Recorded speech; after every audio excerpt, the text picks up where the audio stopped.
Good morning everyone. I Chitranshi Saxena, a teacher of Study Hall Education Foundation. I am here to teach you all science and technology. Okay students, तो हम अपने chapter को आगे बढ़ाते हैं. Food production and animal husbandry हम पढ़ रहे थे ये चैप्टर. इसमें हम आज नेक्स्ट टॉपिक पढ़ेंगे, that is animal husbandry. Okay, animal husbandry की रिक्वायरमेंट क्यों आई? विद ग्रोइंग पॉपुलेशन हमारे पास इतना क्रॉप नहीं है कि सारे ह्यूमन बींग्स की नीड्स को फुलफिल किया जा सके. ओके, तो animal husbandry is very important, जिससे कि सारी तरीके की नीड्स पूरी हो सके ह्यूमन बींग्स की. Okay, like milk, egg, meat. Okay, so ये सारी चीज़ों को, फिशेस, ये सब, इन सब चीज़ों को पूरा करने के लिए हमें एनिमल हस्बेंड्री बहुत इंपॉर्टेंट है. ओके, एनिमल हस्बेंड्री होता क्या है? ये हमारी साइंस की एक ऐसी ब्रांच है जो डील करती है with breeding, rearing of animals for goods. Okay, तो सबसे पहले एनिमल हस्बेंड्री में हम देखते हैं मिल्च एनिमल्स. मिल्च एनिमल्स होते हैं वो एनिमल्स जिनसे हमें मिल्क मिलता है. ओके, तो हमें ये मालूम है कि फॉरेन कंट्रीज में दो तरीके की ब्रीड हैं काऊ की, जर्सी और ब्राउन स्विस. इनका लैक्टेशन पीरियड बहुत ज़्यादा होता है. ठीक है, अच्छा, लैक्टेशन पीरियड क्या होता है? जब काऊ या बफेलो काफ को बर्थ देती हैं, उनके बाद उनका लैक्टेशन पीरियड वो लैक्टेट करना स्टार्ट करती हैं और हमें काऊ मिल्क देना स्टार्ट कर देती है. ठीक है, और हमें मिल्क मिलना स्टार्ट हो जाता है. तो अगर लॉन्गर ड्यूरेशन का होता है लैक्टेशन पीरियड, तो लंबे समय तक के लिए दूध मिलता है, थोड़ा काफ के लिए रख दिया जाता है और बाकी ह्यूमन बींग्स यूज करते हैं अपने लिए. ओके, देन इंडियन ब्रीड है रेड सिंधी एंड साहिवाल. ये बहुत ही ज़्यादा डिजीज रेजिस्टेंट होते हैं. ठीक है, ये जो इंडियन ब्रीड है रेड सिंधी एंड साहिवाल, ये इनको डिजीज नहीं लगती है, ये इनकी इम्यूनिटी अच्छी होती है. Okay, so the scientist are thinking about कि इनकी अगर मेटिंग करा दी जाए, ब्रीडिंग, क्रॉस ब्रीडिंग करा दी जाए, तो जो हमें वैरायटी ऑफ काऊ या बफेलोज मिलेंगे वो ऐसी वैरायटी के मिलेंगे जिनका लैक्टेशन पीरियड ज़्यादा होगा और डिजीज रेजिस्टेंस होंगे.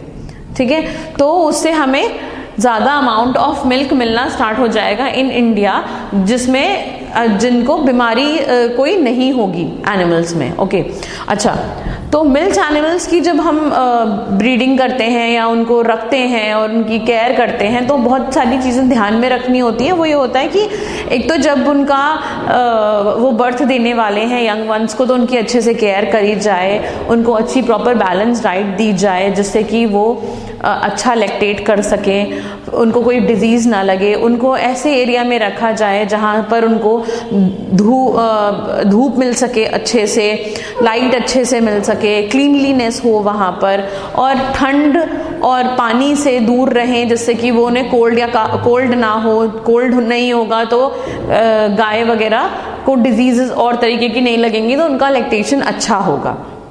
अच्छा, मगर लोग क्या करते हैं जो अपने घर पे पालते हैं गाय को या भैंस को पालते हैं, वो लोग क्या करते हैं, उनको स्टेरॉइड्स या एक्सटर्नल हार्मोन्स वगैरह देना स्टार्ट कर देते हैं जिससे कि वो ज़्यादा लैक्टेट करते हैं. वो ज़्यादा लैक्टेट तो करते हैं, बट उससे क्या होता है, वो प्रॉपरली चलना उनका मुश्किल हो जाता है कैटल्स का.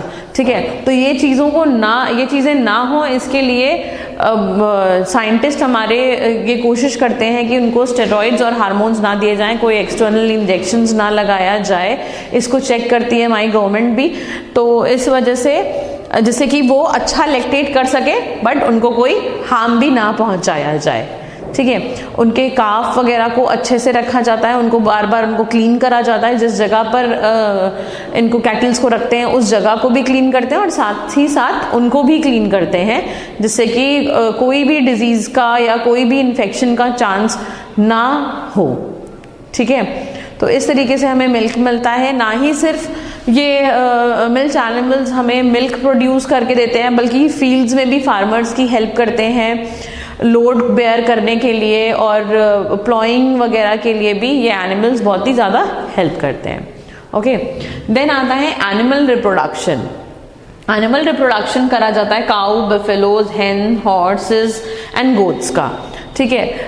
एनिमल रिप्रोडक्शन में क्या करा जाता है, जो भी एनिमल्स होते हैं जो वीक होते हैं उनकी मेटिंग हेल्दी एनिमल्स से कराई जाती है, जिससे कि जो ऑफस्प्रिंग्स प्रोड्यूस हो रहे हैं वो हेल्दी प्रोड्यूस हो सके, या फिर हेल्दी काऊ का या मतलब हेल्दी एनिमल का सीमेन जो है वो लेकर के कम हेल्दी जो फीमेल एनिमल्स होते हैं उनके वजाइना में इंसर्ट करा जाता है, जिससे कि जो न्यू ऑफस्प्रिंग प्रोड्यूस हो रहा है वो हेल्दी प्रोड्यूस हो और एनिमल्स डिजीज फ्री रहे।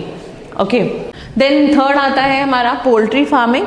ओके, पोल्ट्री फार्मिंग में होता है हमारे हेन्स, ये हमारे इंडिया में बहुत ज़्यादा कॉमन है, और हेन्स और चिकन्स को रखा जाता है और उनकी बहुत ही बड़े स्केल पे उनकी ब्रीडिंग करी जाती है। पोल्ट्री फार्मिंग में दो तरीके के हमारे होते हैं। एक तो एनिमल्स जो हेन्स जो एग ले करते हैं उनको लेयर्स कहा जाता है, और जिन हेन्स से हमें मीट मिलता है उनको ब्रॉयलर्स कहा जाता है। ओके, तो इससे हमें एग और मीट दोनों मिल रहा है। हमारा एग एंड चिकन मीट जो है वो बहुत ही rich source of vitamins and minerals होते हैं, तो इसलिए पोल्ट्री फार्मिंग हमारी बहुत यूज़फुल है, हमारे बहुत ही अच्छे कंजम्पशन है इंडिया में एग्स का। तो poultry farming is also very important in our country.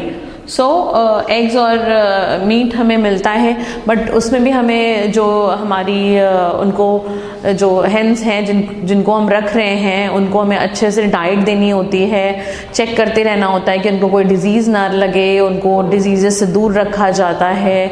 अगर कभी कोई ऐसा डिजीज़ मिलती है हमें, तो हमें उन पर कॉन्टिन्यूस चेक रखना पड़ता है और उनको ट्रीटमेंट उस तरह से देना पड़ता है। ओके, देन आता है हमारा फिशरीज एंड एक्वाकल्चर।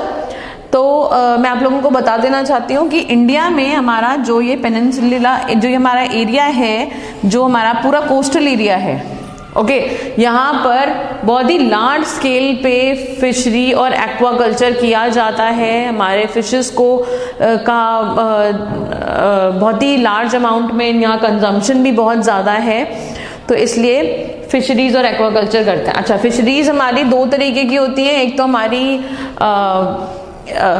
आपके फ्रेश वाटर वाली और एक मरीन वाटर वाली।